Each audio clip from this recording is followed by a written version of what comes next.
Hi guys, thanks for tuning in to the Scan Tool Network video. In this video we're going to be taking a closer look and really an explanation as to why we think this VAWS version 3.0 tool is the best handheld diagnostic scan tool for VW Golf. It is because we're in a VW Golf right now, but the reality is it works on any VAG vehicle, any VW Audi Seat Skoda, and even Bentley and Lamborghini to a certain extent.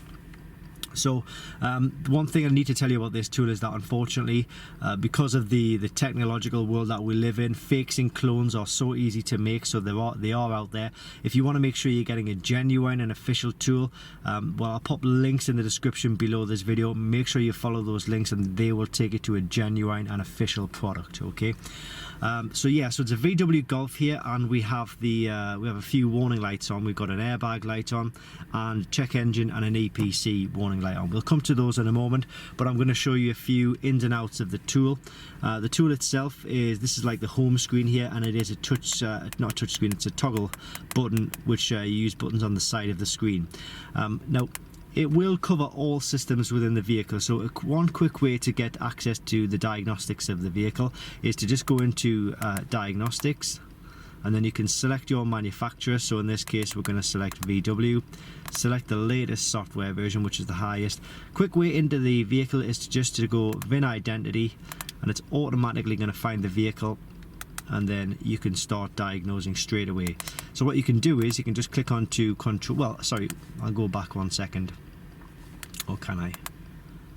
No, we can't. We can go do a quick test, an automatic scan, and then you can do service functions as well. So what I think the best thing to do is just to go control unit, and I'm going to show you diagnosing these faults here. We'll do that straight away. So if we go into the engine electronics where the faults are, now in each section of the vehicle, what you'll find is that you have the ability to read the module information.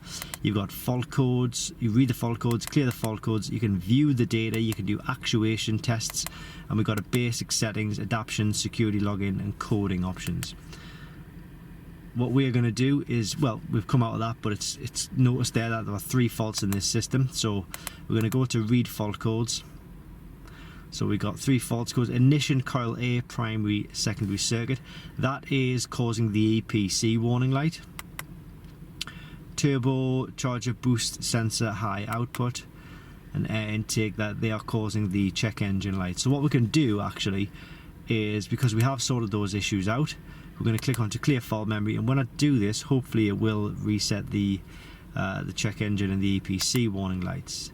Some vehicles work differently, so they might need to restart the engine to do that, but we'll try them, and it's turned them both off straight away.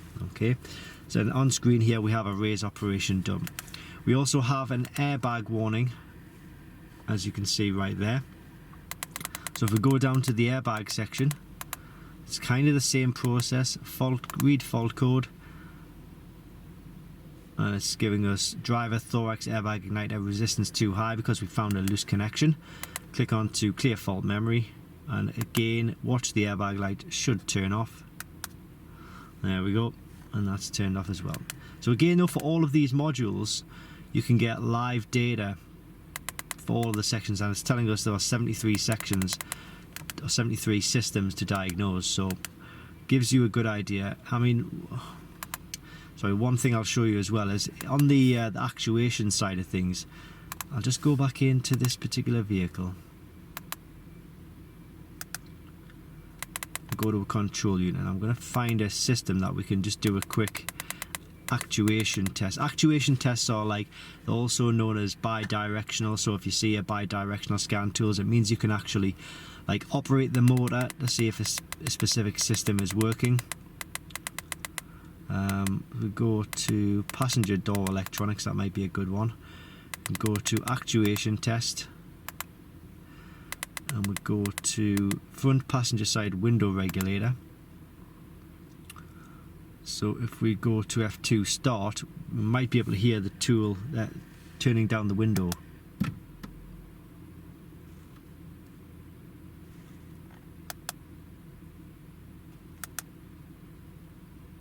Now we heard something move there, but it didn't actually do anything.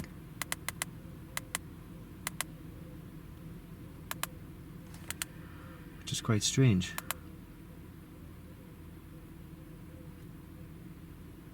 F2. There, we heard it go again. So there might well be an error there. Try the rear passenger. There we go. We heard them. So what it's doing, it's just operating the motor. It's not going to actually operate the full window. So at least we know that's how it works in essence. It sort of tests the motor to make sure that the motor isn't broken. Okay, so we'll come out of that for now, and then I want to go into the service section. Oh, this is a list of, actually, while I'm here, I'll show you a list of the vehicles that it'll cover for the VW side of things. I'm scrolling through this quite quick because there were 113 to get through, so just pause the screen at any moment if you want to see your vehicle.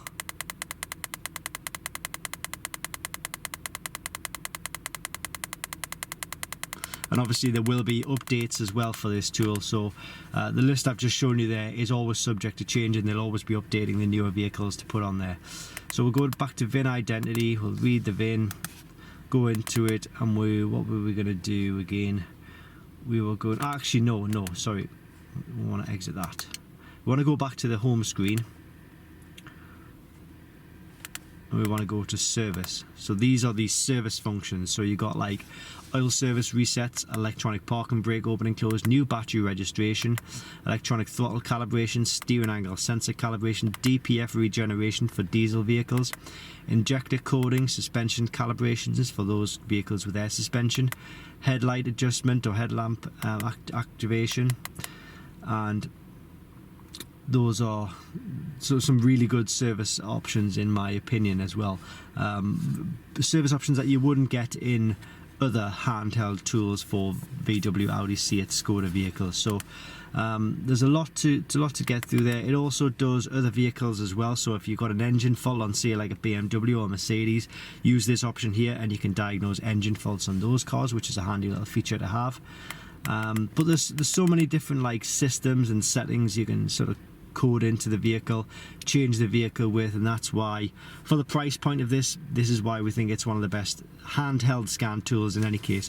Yes, there are more advanced software based tools that plug into like laptops, like the VCDS or the VAGCOM kits. They are more advanced. We perfectly take that on board. But this is a handheld tool. This is something that you can just whip out within seconds, plug into your vehicle. And if you don't need to go into super advanced diagnostics, which sometimes includes complicated coding, then this is probably the tool for you. If you want a tool that you just plug in, get the information straight away, then this is probably the tool for you. But I'll leave it at that. As I say, I'm going to pop the link to this kit in the description below this video. There are fakes, there are clones, and it's best just to stay away from those because they can damage your vehicle. Alright, thanks for watching, and I'll see you in the next video.